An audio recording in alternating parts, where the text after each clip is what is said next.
For the second stage of our Loire tour, we leave Montsoreau and ride through Conde Saint-Martin, away from the Loire, following the Vienne River and crossing it, then looping underneath and riding near the Vienne. We head north toward the Loire on quiet country roads, going through Savigny and Véron, Avoine, and the Indre River, reaching the Loire about halfway through the ride.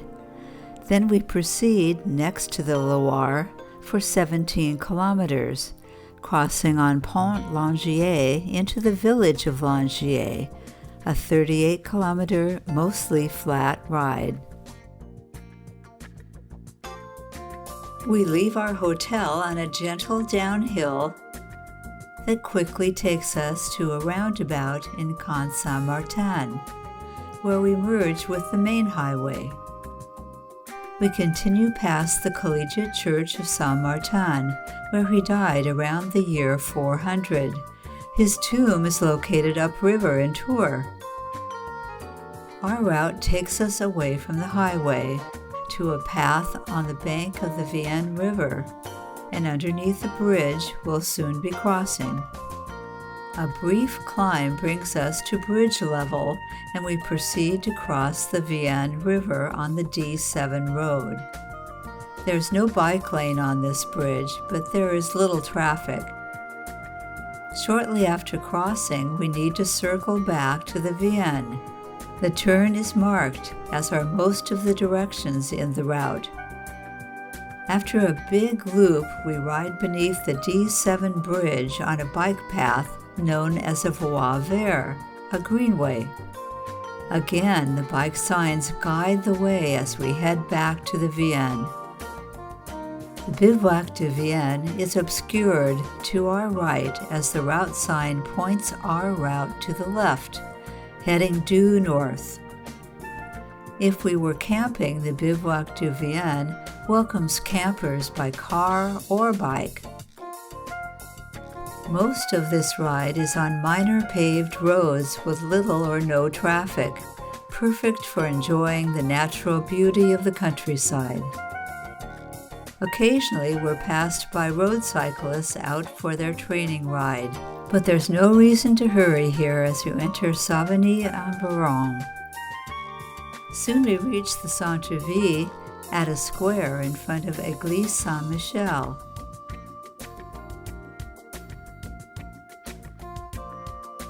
As we wind our way through Savigny, every turn is marked by the familiar bicycle road directions, leading us to another voie verte. Since this is a well-traveled route, we frequently pass other riders. We continue twisting through Beaumont-en-Véron on our way to Avoine. This is a very family-friendly route, protected from the adjacent roadway.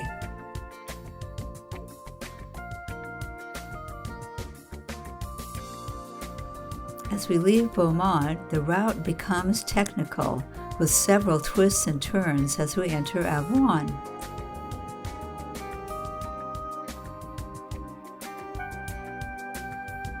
Arriving at the centre-ville, we see the Église Saint-Maurice directly in front of us. This is the biggest village on our route until we reach Langeais.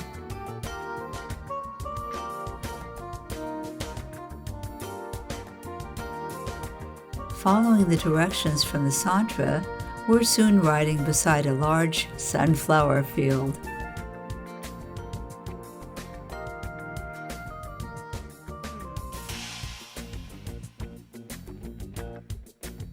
Leaving Avoine, our route takes us to the D301 highway for a brief time, then we enter Nîmes.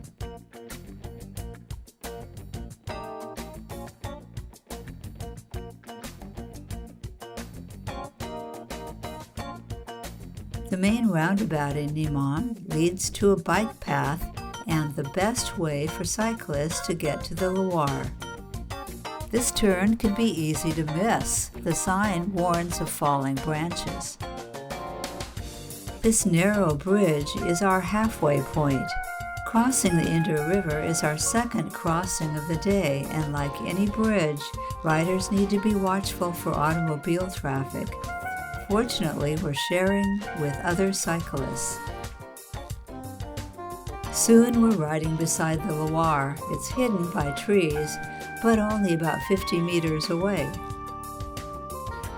When we reach Rennes-Uzès, we merge with the Riverside Highway, the D16. Until we reach the Langeais access road, there are 10 more kilometers of riding within 200 meters of the river, much of it with a clear view. Of course, many of the cyclists recognize our GoPro camera and claim their moment of fame with a friendly wave. Bonjour, mes amis! Soon we arrive in Breuilmont, a great spot to take a break before the last push into Langeais. In fact, there are so many cyclists on this road that the town of Breuilmont welcomes us with a roadside stop, complete with amenities, refreshments, and lots of company.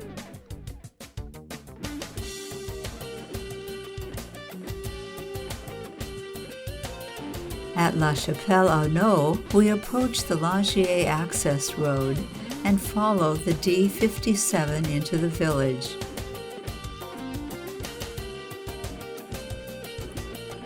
The Pont de Langeais is a great introduction.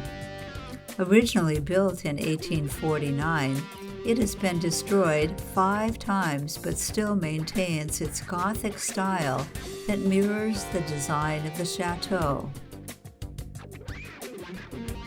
Its length, 359 meters, makes a tedious ride with automobile traffic going both ways. The option, of course, is walking on a passenger walkway, but cyclists are very common in these parts, and the motorists seem to tolerate us, even when cycles are going both ways.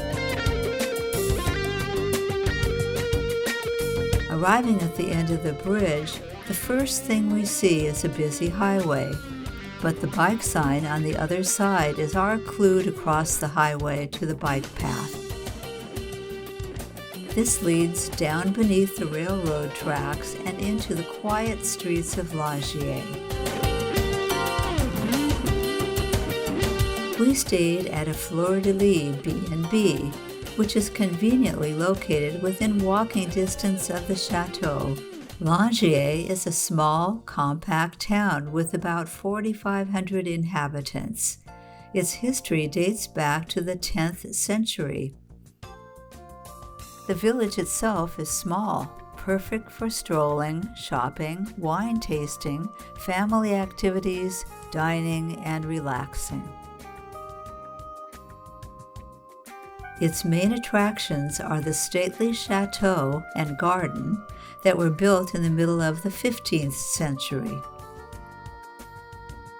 The facade, with its drum towers and drawbridge, give the appearance of a fortified castle, while the courtyard looks like a classic royal residence. It overlooks an elegant manicured garden. On the hill above the chateau is the ancient keep or dungeon, which dates back to the 10th century and is the oldest stone keep in France. Behind the keep is 25 acres of paths and forest for visitors to explore. Within the walls of the chateau, the decor of 15 rooms was restored to its medieval glory and richly sculpted furnishings. The museum space brings together major artworks and tapestries from the period. In the Great Hall, there is a waxwork recreation of the 1491 wedding of 14-year-old Duchess Anne of Brittany and 21-year-old King Charles VIII, presented with music and narration. A couple of blocks from the chateau is the Église Saint-Jean-Baptiste. Its construction took place in phases beginning in the 10th century and was completed in the 12th, giving it 3 distinct designs. After a full day exploring Langeais and a restful night in our B&B, we started the following day with a made-to-order free breakfast from their menu. What a good start for our next stage of riding.